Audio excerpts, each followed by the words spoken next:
council is now in session. Please stand for a moment of silence and please remain standing for the Pledge of Allegiance to our flag. I pledge allegiance to the flag of the United States of America and to the republic for which it stands, one nation, under God, indivisible, with liberty and justice for all. Let me help you because I want you to go rolling. Go rolling, rolling, rolling. Thank you, sir. Check the height. Thank you, sir.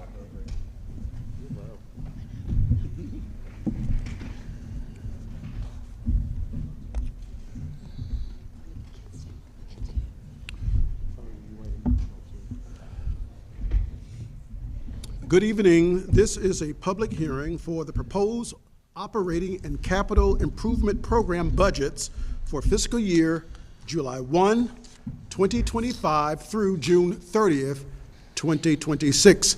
The guidelines for citizen participation are as follows. Speakers are permitted 3 minutes and are required to limit remarks to the proposed FY 2026 operating plan, capital improvement plan, and annual grants plan budgets. You should have registered to speak with the clerk prior to the start of this public hearing. When your name is called, please come to the podium, state your name, your home address, and proceed with your comments. First speaker is Joe Brown, followed by Mark Heckman. Thank you.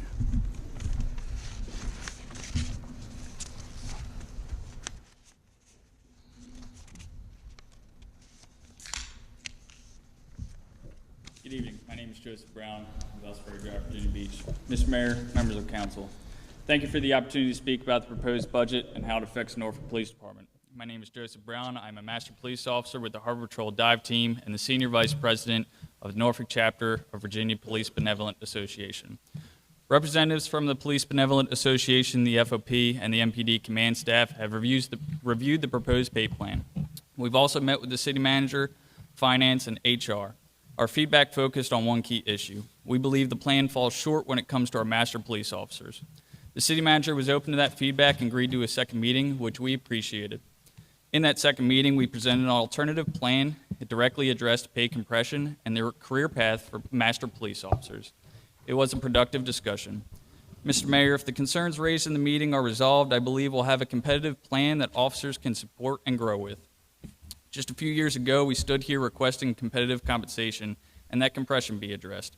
We sounded the alarm of impending staffing crisis within our department. Unfortunately, today, I'm sounding the alarm again.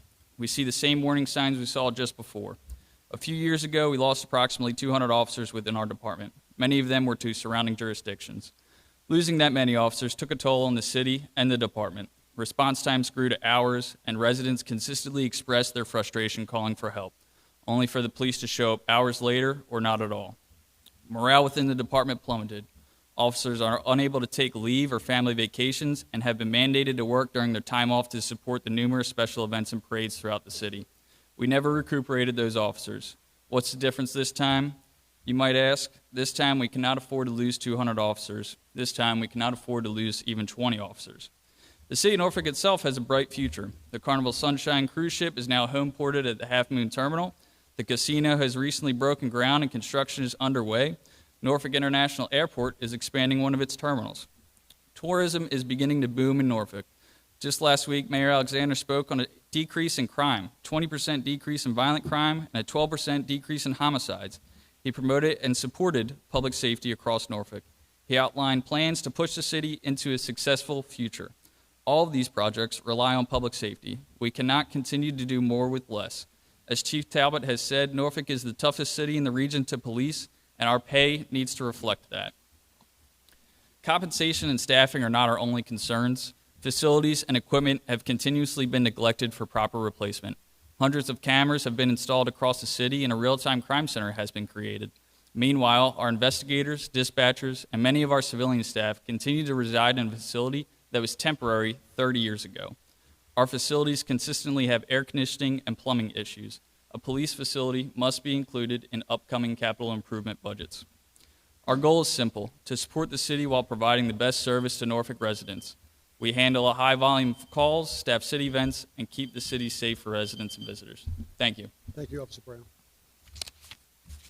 Mark Heckman. Mark is followed by Bobby Fisher. Good evening, ladies and gentlemen. As president of Fraternal Order Police, I am advocating for something that is absolutely crucial to the future of our booming city. Safety of our booming city. A new pay plan for Norfolk police officers. Years of negative media coverage and public outrage against law enforcement has made it increasingly difficult to recruit qualified candidates. The calling to become a police officer is not as strong as it once was. Our academies are graduating fewer and fewer graduates. At the same time, our neighboring communities are taking proactive steps to recruit candidates. They are targeting our highly trained officers who are integral to the strength of the Norfolk Police Department. We must retain these talented professionals. To ensure the experienced officers stay here in Norfolk, they need a future that is more financially rewarding toward them. The good news is the city manager, along with a group of dedicated officers, has been working to develop a plan. The plan is designed not just to retain our current officers, but to attract new and experienced officers to the talent to Norfolk. The plan needs to include a higher top-out pay for experienced officers. This would affect directly the patrol officers and officers who directly serve the citizens of Norfolk. It would make the plan more competitive for law enforcement professionals. The higher top-out pay would keep officers from leaving to seek better pay in other VRS retirement systems. Norfolk is the busiest in calls for service. It is one of the toughest cities to patrol. Officers work hard, and they need to have our top competitive pay to keep them here. A higher top-out pay will also help us attract candidates from other jurisdictions, providing the opportunity for them to build a long-term career here and stay here. Additionally, it will improve officers' overall well-being by reducing the reliance on overtime pay and allowing them a better work-life balance. With more officers on duty, we can reduce overtime expenses that will cost the city, saving the city money in the long run. Officers will also be able to afford to possibly live in the city of Norfolk, in the communities, making our communities stronger and safer. The Fraternal Order Police asks your support in ensuring this pay will include a higher top-out pay. We hope this pay becomes a reality. The plan will strengthen our department and send a clear message that Norfolk values the service and dedication of its experienced officers. A city will become a city where police officers come to build their careers and not used as a stepping stone to end their careers in other cities. In addition to supporting our current officers as a FOP, we support many retired officers. We have a strong, dedicated group of retirees, many who live in the city.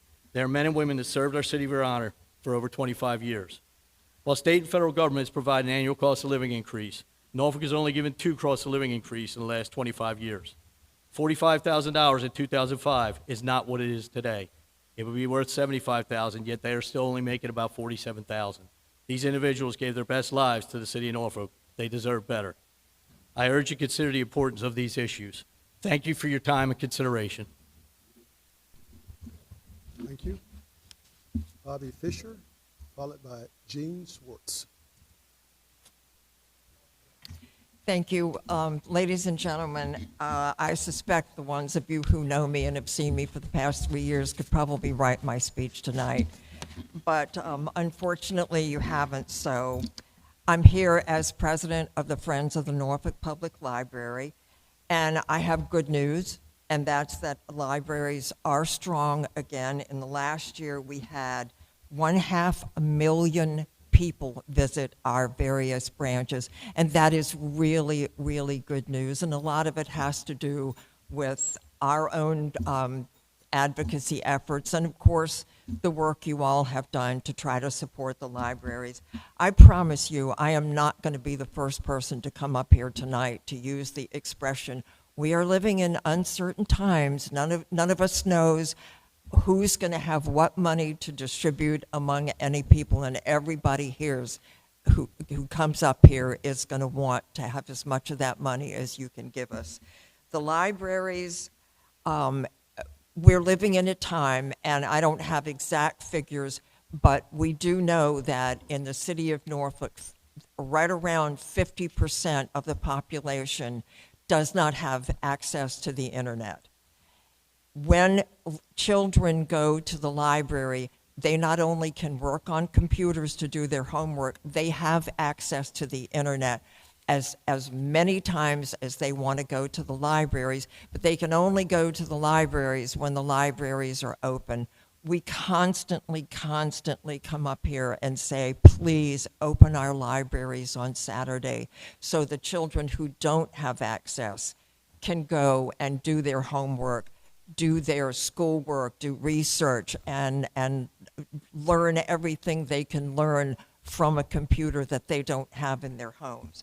I want to, of course, thank you for all the work that you've done to support the libraries. I know everyone recognizes the importance of the libraries. People who don't have access to computers, homeless people can go in there and look for jobs. Families can take kids there for great school programs. The summer reading program reaches kids all across the city of Norfolk, more than 2,500 of them last year, and keep their reading chops up over the summer while they're out of school. Libraries do all of that work, and it all needs your support and it needs your advocacy. And when you are divvying up the money, that has to go to everybody, and hail to the police. Thank you all for keeping us safe. Remember, libraries are a safe place for our families and our children and our students. Thank you for your consideration. Thank you. Jean Swartz, followed by Gary Bonwell. Hello, and you also know that I'm here campaigning for the libraries, past president and soon to be president again of Friends of the Norfolk Public Libraries. And I became most active during the pandemic when the libraries, as we all know in this room and as the city council had to struggle with, were closed, and hard decisions were made that unfortunately resulting in the termination of a lot of our staff. But as Bobby mentioned, we're back.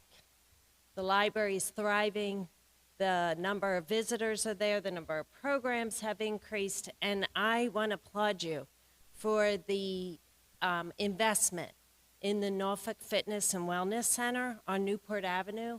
I think I'm very excited to see how the library does, in combination with the fitness center, because that's going to be very exciting, and that will bring our library to longer hours and more days.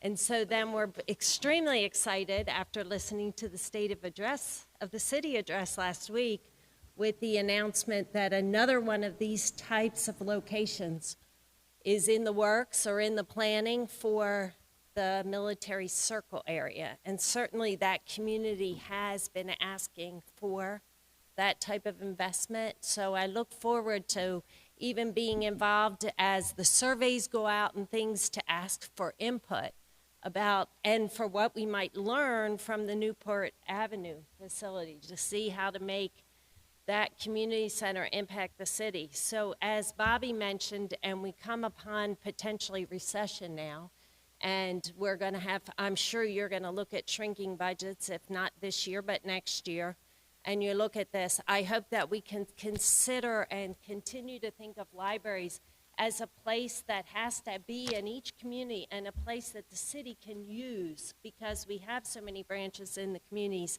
as a palace for the people. So we can use it to support our community as we go through this more difficult time. So thank you again for what you've done in the past, and we look forward to the exciting times we have ahead in the libraries. Thank you. Thank you. Gary Bonwell, followed by Liz Albert, followed by Charlotte Smith Worley. Kerry Boningwell, 1334 Willowwood Drive, Norfolk, Virginia.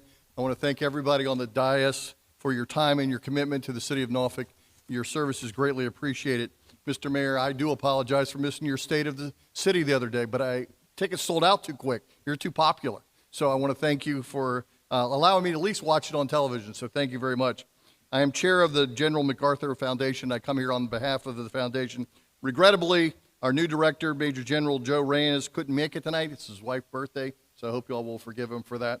But I'm not coming here to ask for money for something that we want. I'm coming to ask for money for something that we need. Our facility was built in 1964, and it has not really been renovated since. It is too hot, humid in the summer, and too dry and cold in the winter. And the artifacts that we have in that center are deteriorating at a very rapid pace. I thank you for the funds you allocated us last year to fix the dome at MacArthur, but now we need to fix this other one. We want to continue the relationship that we've had with you as a partnership since 1964 to continue to grow and partner. We continue to find documents, and we found the Declaration of Independence for the Philippines recently. Just this week, we found an autograph of a postcard from Charles Lindbergh. We continue to find, we've not gone through all the things that we have, but we can't restore them if our facilities are deteriorating. We have amazing artifacts. We got a box of uniforms from World War II. We have had 36,000 guests in this past year from military retirements alone. And thanks to Councilman Page idea, we're going to offer this to first responders as well. We're bringing the community in. We are the one probably quiet little activity in Norfolk that nobody knows enough about. But we have a new direction. We are starting on a major campaign. We have hired the Curtis Group to help us identify how we can continue to improve our mission, and we will. For many of you who know me, I'm committed to this organization with heart and passion, and we want to see it go forward. We want to partner with the city in any way that's possible to get the funding we need. We're willing to work. We're willing to talk. We look forward to working with you, and I yield back all that time. Thank you. Thank you, Gary. Liz Albert, followed by Charlotte Smith Worley.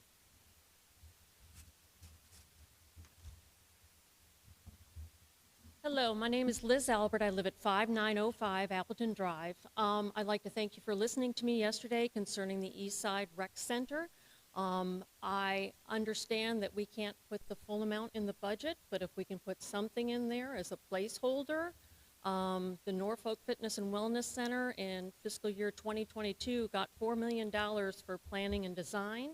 If we can put something in the budget, because it's not over till it's over, we need something in writing. We need something signed. Also, to mention about libraries, if they're open after 6 o'clock or on Saturdays or even Sundays, sometimes that's the only safe place for a kid, the only time they get a break. And I highly suggest that that would be a good thing for more hours.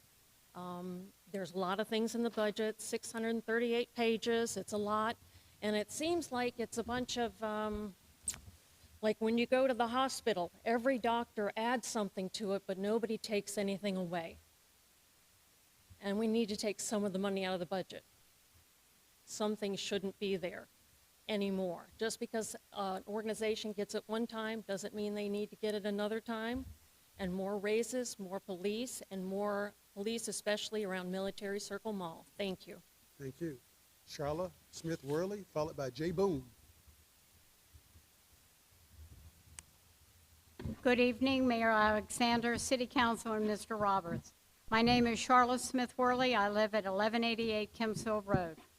I am requesting that the City Council undo the action that was adopted May 10th, 2022, that makes Norfolk Public Schools responsible for debt service for city-owned school construction. The community needs to know that the city is responsible for the building construction and maintenance. Major school maintenance is a CIP line item in this budget, which clearly shows city responsibility. Therefore, the city should be responsible for the city debt service. If this is not done, this will redirect money from the school's operational budget, which is designated for the education of our students. It will go to financing debt service. In 2023 budget, City Council approved a new school construction plan for Norfolk Public Schools to invest in state-of-the-art infrastructure for students, yet also states the city will transfer the funding for debt service payments to the schools, which are already underfunded.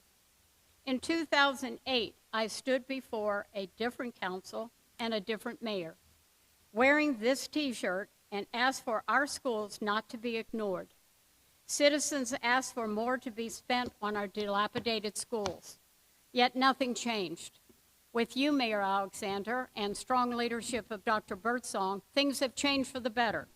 More money for capital improvements for our schools has been provided, but not nearly enough to make for all those years of neglect. Therefore, I'm making two requests. More money, more capital money for our schools this year and the years to come, never going back to that $3 million mistake that was made for so many years. Secondly, undo the action that puts the city's debt service on our schools for new construction of city-owned schools. This will gut the funding that could be used to educate our children. City Council, you know what must be done for your most crucial and vulnerable responsibility, our children. You also know, done right, great schools do not cost you money, they make you money, as they are the greatest economic driver possible. Thank you. Thank you, Charlotte. Jay Boone, followed by Lori Naismith. Jay Boone, thank you. Followed by Lori Naismith. Good evening. Good evening.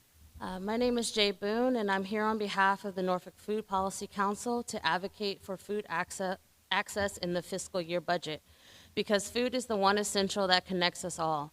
Right now, Norfolk faces the highest food insecurity rate in Hampton Roads at approximately 13.5%.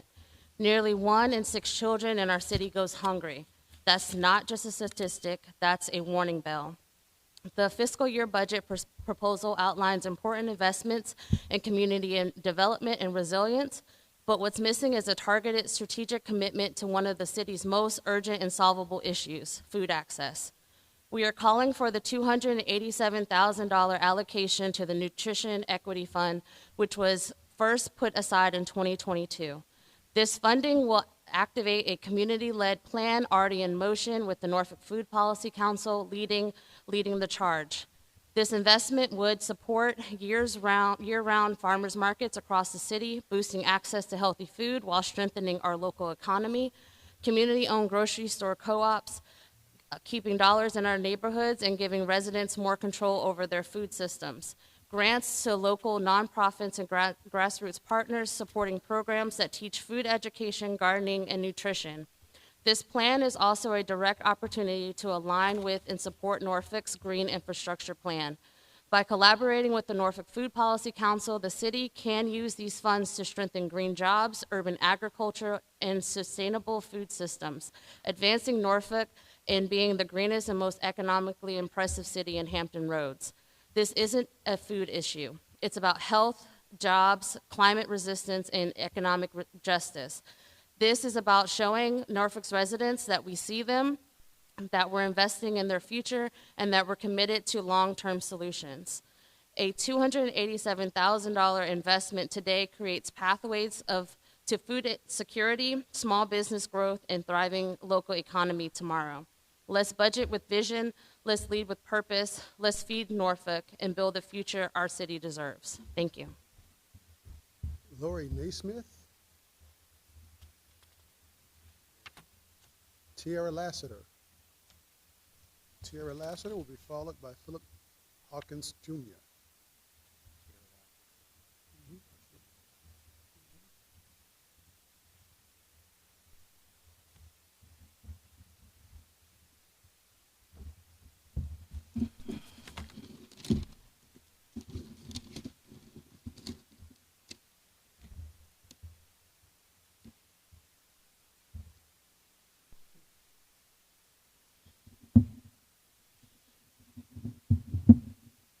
Good evening, everyone. So I came before the city council to ask if you could encourage Norfolk Public Schools to allocate $600,000 towards a before and after school program for J. Cox Elementary School. And I know that you guys are two separate entities, but I also know that you guys can make requests too of the same school board. So what we have been going through in our communities is a lack of before and after care, which is needed in that area, because the average parent that is working is a single parent, and these kids are outside of that school before they open at 9 o'clock. Due to the high amount of sexual predators that are within that same area, I think that it would be wise if we instituted a before and after school program at Jaycox. Number one, the school has had the program before funding was cut for whatever the reason. So they used to have it, but now they don't. Number two, it's needed. Kids are actually being at risk outside with sexual predators before school and after school with no adults attending to them. Also, they are not opening those doors at Jaycox until 9 o'clock on the dot, regardless of what else is going on.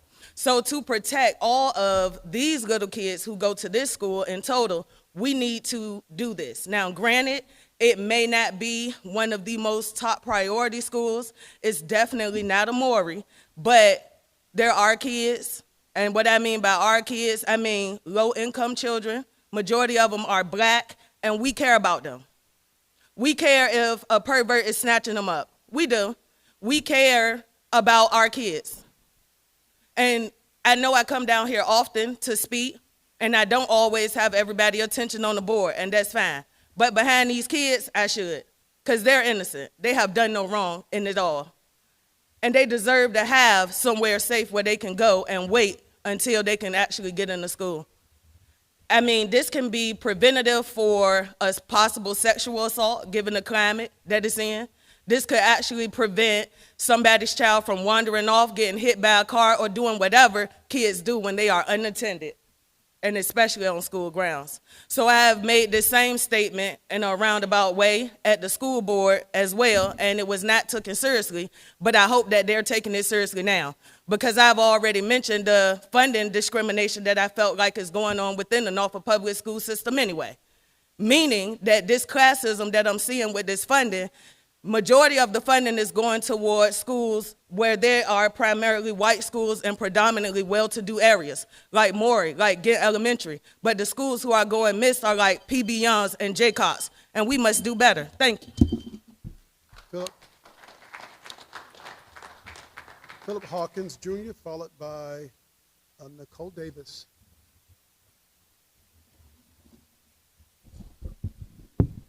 Good evening, Honorable Mayor Alexander, Vice Mayor Thomas, members of the City Council, and City Manager Roberts. My name is Philip Hawkins Jr. I reside at the 3500 block of Mississippi Avenue.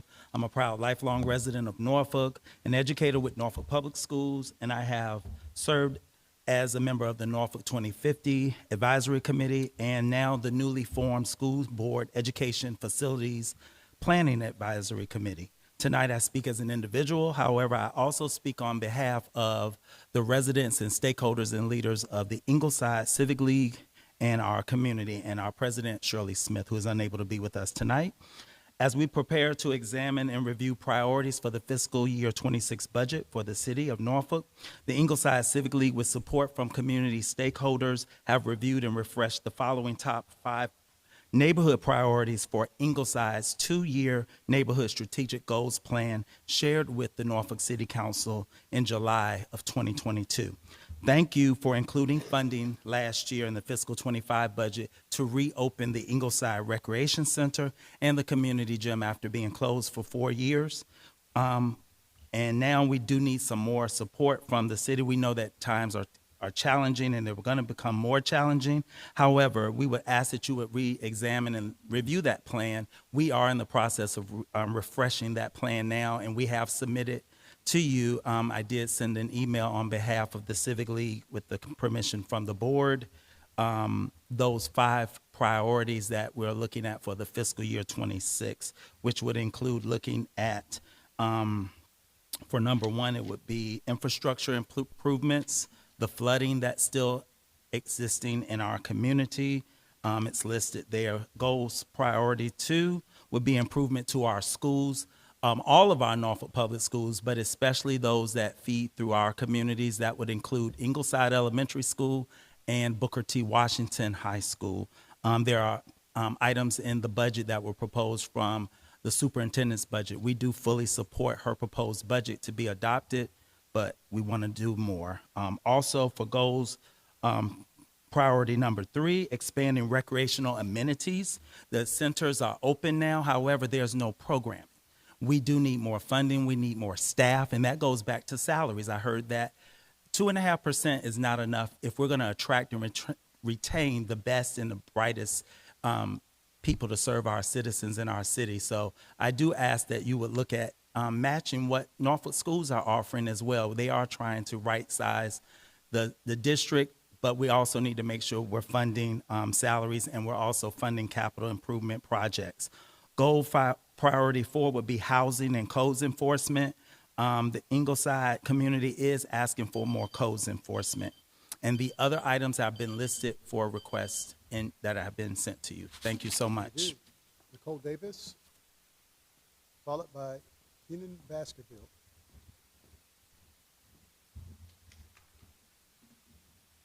Good evening, Mayor, Vice Mayor, council members. My name is Nicole Davis, and I serve as the Executive Director of the Independence Center.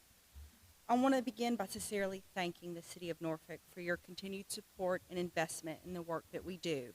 We deeply appreciate the city's commitment to our programs and services that benefit Norfolk residents with disabilities who face barriers to independence, so that they understand that self-sufficiency and inclusion do not have to be goals that are unattainable for them. We're very thankful to have received Community Development Block Grant Public Funds Service in the previous and current fiscal year. With this support, we've been able to provide individualized, person-centered services that empower Norfolk residents with disabilities to increase their self-sufficiency and live independently in the community of their choice. I'm going to highlight just some outcomes of what we've been able to do with this, because oftentimes I feel like that's helpful to see the bigger picture. Over the past 2 years, we've served 260 unduplicated Norfolk residents, and here's just some of the things that they have been able to achieve. 54 people gained understanding of how employment and income affect their public benefits.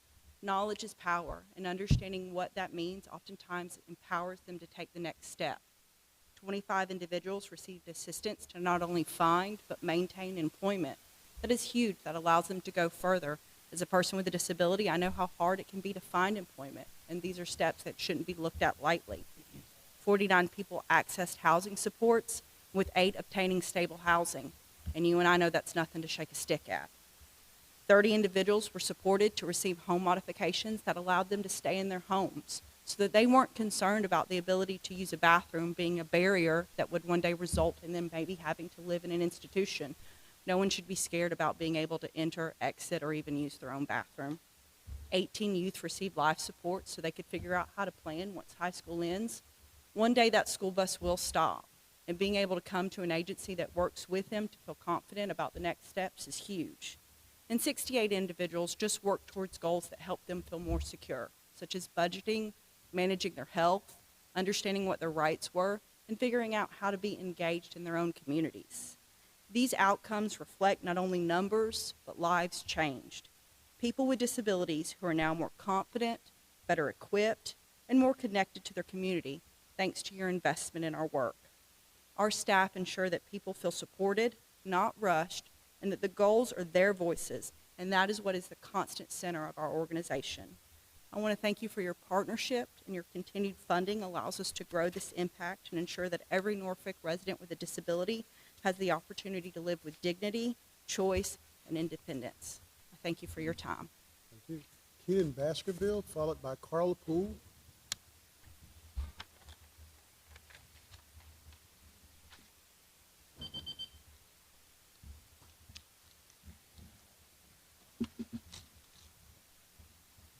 Good evening, City Council members. My name is Keenan Baskerville, and I'm here to ask you to include a $600,000 line item into this year's budget to restore before school care at J. Cox Elementary School.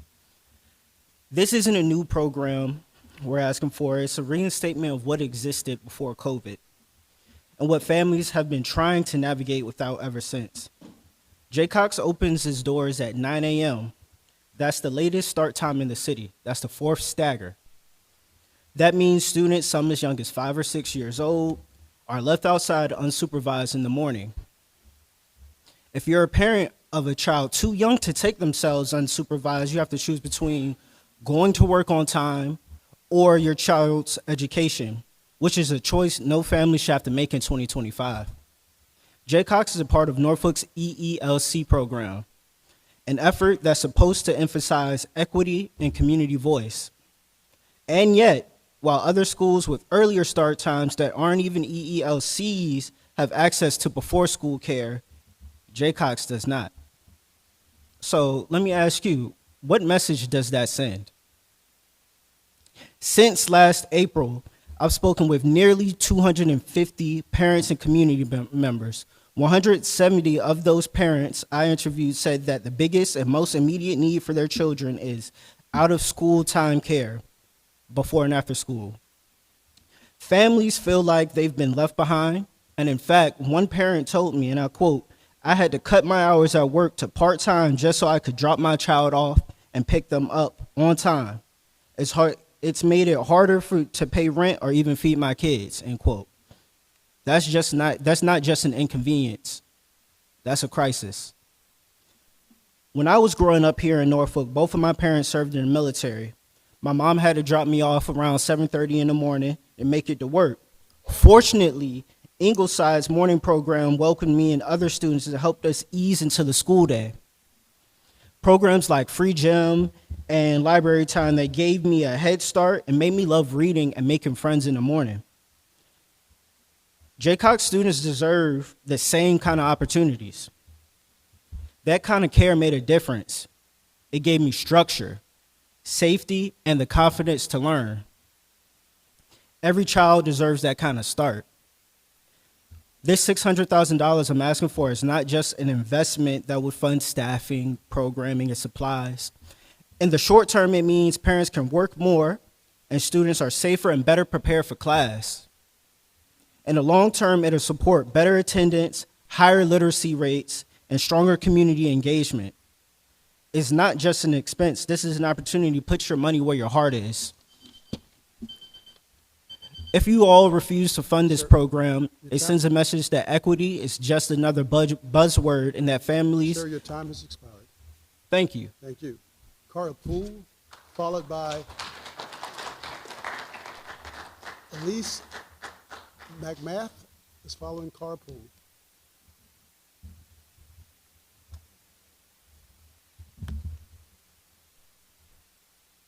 Good evening, Mr. Mayor, members of the council. My name is Carl Poole, and I'm a resident of Norfolk. I'm also a former student at Jaycox Elementary School, as is my sister, my mother before us, and her brothers and sisters when they went there when they were junior high. I was a walker. I was also a bit of a latchkey kid, so I know what it's like to walk through those doors and go to school in the morning. I also know that if I got there early, even when I was a kid, they'd let you in. Sometimes it'd just be to sit in the cafeteria. Sometimes they'd have something useful for you to do to learn to get you primed for the day. But they would let you in. Right now, if you have a parent like mine who goes to work early and you're a student at Jaycox, you got to wait outside. Well, not everybody, not every student. There are specific reasons they'll let you in. Maybe you're prepping for SOL testing, maybe there's a program. But most of those students who go there early may not have a choice. They wait outside. Jaycox Elementary School needs a program both in the morning and in the afternoon that is enriching the students, that is safe for students to be in. Prime them for the day or get them ahead of time or working ahead on homework in the evening. Now, that doesn't take much. An allocation of at least $600,000 and two get to use. We're working with partners like, say, Boys and Girls Club, because some of them partners are interested like that, in order to begin a program that they can use at Jaycox. Will not only be an aid to parents, to families, and to students, but I think it also shows a dedication to teachers and to MPS that you will support them and how they allocate monies for their programs. I know this is something that with the EELC program that they have had interest in doing. And I get they got a lot of other issues. But this is one thing for one school that, if it works, can be expanded to many other schools. So I hope you would consider it this allocation. Thank you. Elise McMath, followed by Brian Friedman.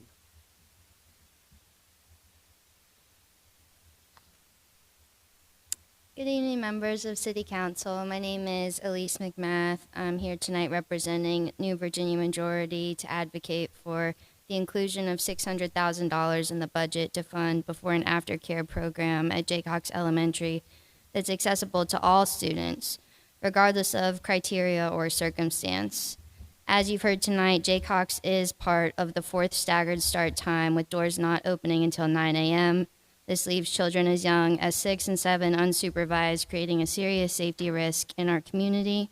While other schools with earlier start times provide before and after care, Jaycox families are left to navigate this critical issue on their own, often at the cost of their jobs or worse, the safety of their children. Although Jaycox has been designated an Equity and Excellence Learning Center as part of the pilot program that began this year for Booker T, PB Young, Jaycox, and Ruffner, the program's benefits are severely limited. At Jaycox, it's only available to students who meet specific criteria, and it's offered on only select days of the week, excluding the very families who need the support the most. Over the past year, we've surveyed over 200 Jaycox families, and their number one concern is the lack of safe and affordable childcare.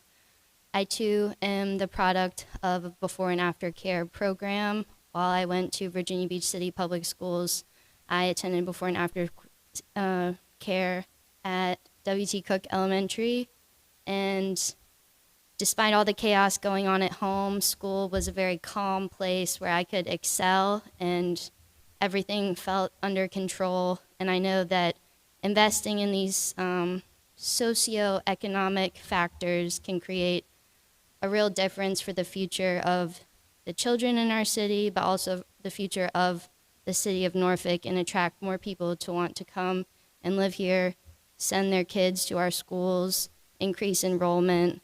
This is the root.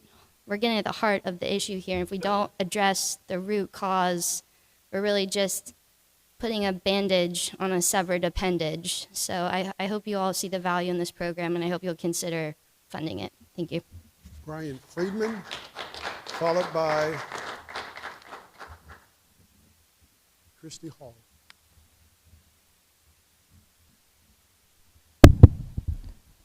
Good evening, Mayor Alexander and members of City Council, Mr. Roberts, Mr. Pisco, and Mr. Bull.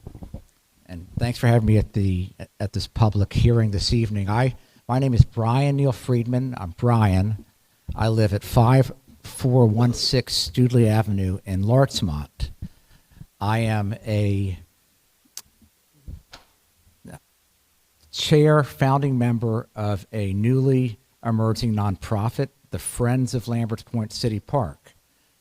We are here this evening to, one, thank the city for its investment in the park, for the bright future that it can have for the city's residents across its 24-plus acres of green space on the Elizabeth River. We ask this evening that as we approach the finalization of the FY26 budget, that the city smile upon this park and its bright future with an investment that exceeds last year's $31,000 budget, so that we can have simple amenities at a city park, which include a recent gift of 3 park benches we are grateful for, which we'll see installed sometime in 2025. We would like to see that investment in park benches grow. We'd like to see other park amenities, a water fountain, a bike rack, sheltering for picnics for park visitors, and just a lot of love invested in this park for our residents. It's a jewel of a destination. It is a true coastal high line on the Elizabeth River, and we should be proud of this as a destination, and we ask that you recognize it as the destination. It has the opportunity to be as a year-round destination for recreation, conservation, education, and the visual and performing arts. Your investment in the park on behalf of the city's residents from across all the wards will come back in spades in the most positive way, and we thank you for that. We do ask that you recognize the Friends of Lamberts Point City Park as stakeholders and community partners with the city. Let us help grow the park with you. We are vested in a very bright future for the park and for the residents of Norfolk that enjoy this park as a destination. Thank you. Thank you. Christy Hall, followed by Peter Gardner. Hello. Christy Hall Dross, and 9617 8th Bay. Thank you for the opportunity to speak. My name is Christy Dross, and I am the Vice President of the East Ocean View Civic League. My address to you is about 3 capital improvement projects within our East Ocean View boundaries that need priority funding. So the first, this is not going to be a sexy one, I'm sorry guys, but CIP install signal at 21st Bay Street and Ocean View Avenue. We are strongly in favor of the installation. The traffic signal and other measures will significantly improve the safe transit of pedestrians and vehicles at this intersection. Our position is based on overwhelming safety concerns identified in the results of the December 2022 Comprehensive Ocean View Avenue Transportation Study. The study identified the 21st Street location as having the highest average daily traffic volume, which was 21,200 vehicles of 10 locations, and the number 1 pedestrian crossing area from the public surveys and 3 workshops. We recommend the funding be accelerated from FY 2027 to begin planning and design in FY 2026. Then number 2, CIP, improve East Ocean View Avenue drainage. Storm and surge water moving along Pleasant Avenue and intersecting streets becomes clogged at the street's drains due to undercapacity and debris, especially at 20th Bay to 13th Bay Street and Pleasant Avenue and South. Of the 6 phases of the Ocean View storm drain water drainage project, phase 1 construction, which was 1st Bay to about 5th Bay, is complete. Phase 2 design for 11th Bay and through 15th Bay is nearing completion, and phase 3, which is 5th Bay, is benefiting from an existing public utilities upgrade. Stormwater drainage has been a long-term problem. I've kayaked in those streets personally, that impacts personal safety and property and is only increasing with new development, clogged storm drains, and inadequately sized storm pipes. Since we don't have any expectation of the storm surge gate at Pretty Lake that will be available anytime soon, funding phase 2 of the project construction in FY 2026 should be a priority. And then lastly, provide the emergency funds of the critically eroded areas of Ocean View Beach. At the last Coastal Management and Review Board meeting, the biannual beach monitoring effort documented the current advanced state of erosion within Willoughby Split, Ocean View Beach Park, and Eastern Ocean View. Public Works has $400,000 of the, darn it, didn't get to the numbers. I hope that you consider that. Thank you. Thank you. Peter Gardner, followed by Robert Brown.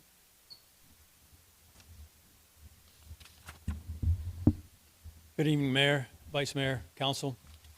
My name is Pete Garner. I live in Hammett Parkway in Greater Pinewell. I'm the president of the Civic League there and also a former city employee. Thank you for the opportunity to come before you and speak. City talks about investing in Ocean View. If you look at the CIP, it says otherwise. 4.5% of the $260 million that's allocated for the CIP program is going into Ocean View specific projects. 4.5%.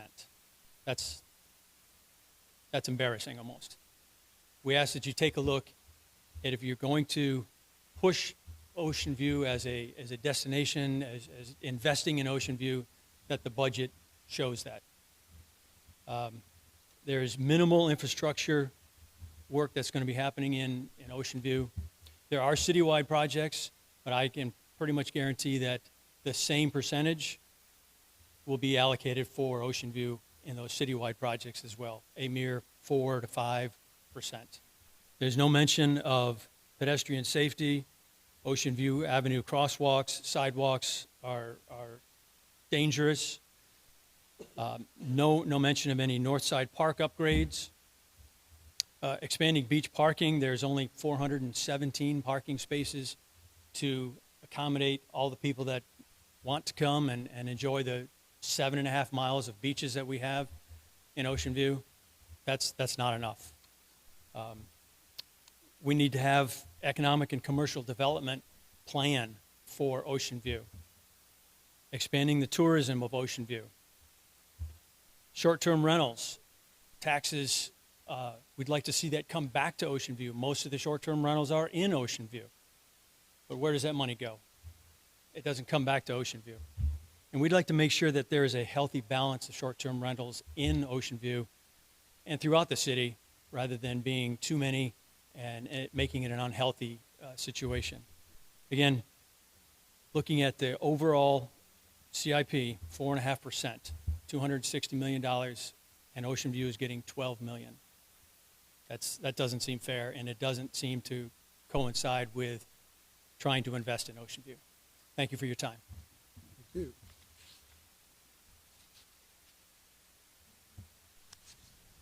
Okay. Robert Brown?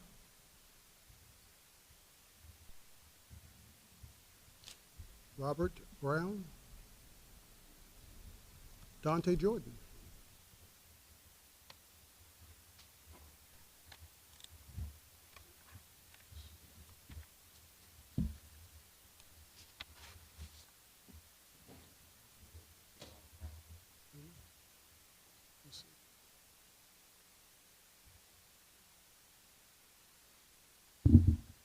Thanks for giving us the opportunity to speak. I'm representing the city of Norfolk. I'm a current employee. Tell us your name. My name's Dante Jordan. Dante Jordan. Greetings, Mayor Alexander and Norfolk City Council members. Norfolk City workers employed in several departments across the city have been coming together to support the tax request for the FY 2026 city budget cycle. Hundreds of workers in public works, parks and recreation, waste management, public utilities, public health, cemetery, the libraries, and beyond have signed our petition requesting that you consider these serious issues. In the past, the city funded a step pay plan to respect the skills that workers with years of service provide to the city. Since then, pay has been compressed. This provides no pathway for employees to progress through the pay scale. Meanwhile, many neighboring cities, such as Virginia Beach, have implemented a step pay plan. We are losing valuable, talented senior workers. This impacts the quality of services we are able to provide our residents. You can help stop the bleed. In addition to serious adjustments to our pay this year, we also request that you move forward with the process to implement collective bargaining, as neighboring Newport News and Portsmouth are pursuing. Norfolk has an opportunity to continue to be a leader in social justice by improving internal democracy and workers' rights by sitting at the table with unionized municipal workers. The last several months of the Employee Relations Committee meetings have shown that need a more robust and democratic process. We request to meet with you individually in the month of April to help talk through our proposals. Please reply by emailing us at virginia@ueunion.org or calling us at 757-232-6456. Thank you. Thank you. Brian Edwards?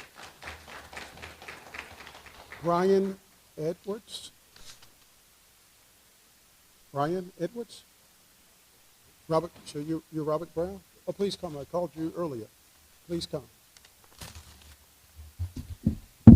Thank you. How you doing? How you doing today, Council? I'm Robert Brown, 4040 Brookland Drive, Chesapeake, Virginia. I'm recently a City of Norfolk worker, transitioned to organizing with LIONA. And what I've seen, I didn't even get vested with the company. But what I've seen over there was compression. You have a coworker that trained me. He was there for 30 years. Every time we got a raise, he said, hey, Rob, I don't really see it. I don't get an increase or whatnot, but he's been there 30 years, gave the city 30 years of his service. I believe he makes $20, $22 an hour with the compression that they've been over or been under for the 4 years that I was there. He never received anything, and basically my pay almost went to similar. I guess my time for 5 years, for his time for 30 years, I'm on the same level as him, and I don't think that's right and fair, moral, ethically, and included what we have as far as the DEI. If you're a city worker, could you please stand up in the building? But these are the people that keep the city running on the day-to-day.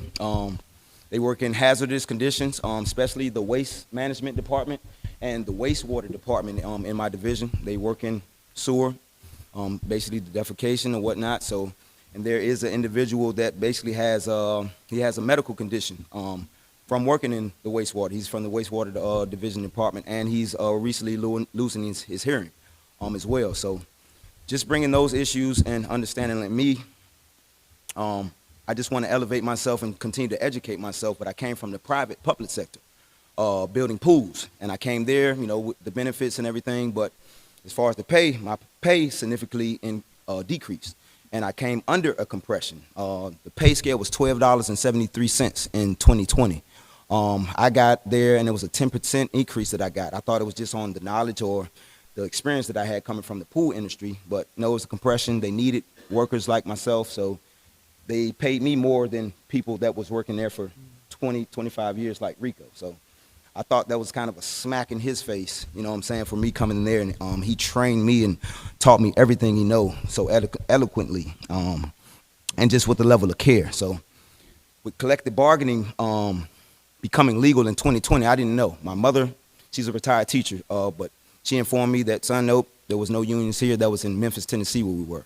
And I kind of wish we would have stayed in Memphis or whatnot, but we're here now. My father, he was Navy, and I was born in Florida, but most of my family's in Memphis, but we traveled all around, and we ended up staying here, and I basically kind of ingratiated myself, and this is where I consider home. So for that to happen, and I thought I put the city of Norfolk workers on a pedestal. But when I got there, it was like, well, I probably should have stayed in the private sector of the pools. So I was able to transition to organizing because I organized my whole department, but this is my passion and my purpose. So thank you for your time.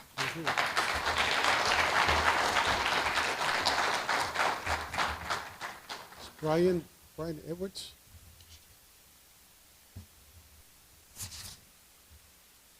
Patrice Boone.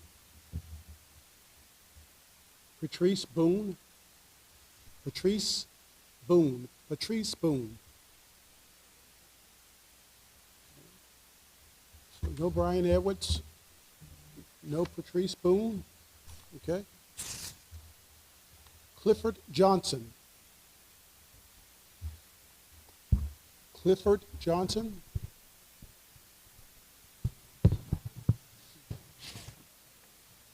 Velma Owens.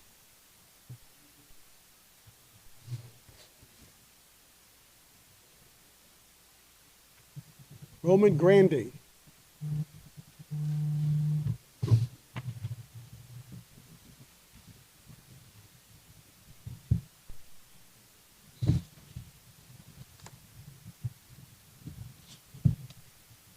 Good evening, Roman Grande, 1892 River Rock Arch, Virginia Beach. You'll need to unlock your iPhone. I'm sorry. First, I want to say thank you. City Council, City Manager, for the 3% increase last year. I come down every year. This time I brought some of my colleagues with me. You might not know my colleagues, but if you're a resident of Norfolk, you know our work. February 19th, we had the eighth largest snowstorm in the city of Norfolk. And we responded better than any city around here. I'll put anything on it. We just went through leaf season. I'm here to talk about a table. Earlier we talked about, we heard the police. We heard about, the money that Jaycox is asking for. This is very important, I believe. But there's a table. Nobody talks about the legs of the table. The table can be the most beautiful table. And in stormwater, public works, we're the legs of the table. We maintain the infrastructure of the city. We maintain the infrastructure of the city. After going through the budget, didn't go through the whole 638 pages. After going through the budget, I think passing this budget will definitely put us in the direction of where we need to go as far as retention and being competitive to all our surrounding cities. Passing this will put us in the direction. There's no magic wand. I hope no one believes there's a magic wand to fix everything at one time. I'm not expecting. That would be unrealistic to ask anyone to swing a wand. I'm the ERC rep over by Public Works. I think further education of what the Civil Service Commission rules are will definitely educate my colleagues as to, we kind of already unionized, but that's some house stuff we'll take care of. So I just want to say thank you for considering this budget. This budget would definitely put us in the right direction. I have a great set of colleagues that I feel strong with. I don't want to lose them to competitive cities. Like I said, if you're a resident of Norfolk, you've seen our work from trash to potholes, leaf season, the snowstorm. That's us. That's us. City manager, thank you. You heard us. We had ERC meetings. You heard us. You and your team heard us. Thank you. That's it. Thank you. All right. Mr. Grandy is the last speaker. Before we adjourn, I want to call these names one more time. Velma Owens, Clifford Johnson, Patrice Boone, Brian Edwards. Thank you. This meeting is adjourned.